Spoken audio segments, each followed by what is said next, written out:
नमस्कार मित्रांनो, आजच्या या व्हिडिओमध्ये आपण TRTIच्या मुलांचे जे डाऊट आहे म्हणजे पोलीस भरतीचा लाभ आपण घेतलेला आहे आणि त्यानंतर MPSC मध्ये फॉर्म भरू शकतो का, किंवा MPSC मध्ये फॉर्म भरलेला होता तर आता पोलीस भरतीमध्ये फॉर्म अप्लाय करू शकतो का, तर अशा प्रकारच्या ज्या मुलांच्या मनात डाऊट आहे तर ते आपण या ठिकाणी क्लिअर करणार आहे। आणि त्यानंतर आपल्याला जे डॉक्युमेंट लागणार आहे तर ते डॉक्युमेंट आपल्याला इन्कम सर्टिफिकेट वगैरे आहे तर ते आपल्याला 3 वर्षाचे लागणार आहे किंवा 1 वर्षाचे लागणार आहे, तर ती संपूर्ण माहिती आपण या व्हिडिओमध्ये पाहणार आहे।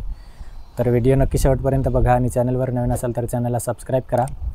तर मित्रांनो, आपण जर पहिल्यांदा म्हणजे आपल्याला पोलीस भरतीचा फॉर्म आपण भरलेला असेल आणि त्याचा लाभ घेतलेला असेल तर त्यानंतर आपल्याला MPSC मध्ये फॉर्म अजूनपर्यंत TRTIचा GR आलेला नाही, म्हणजेच आपण परत ॲप्लिकेशन जो आहे तर तो करू शकणार आहे।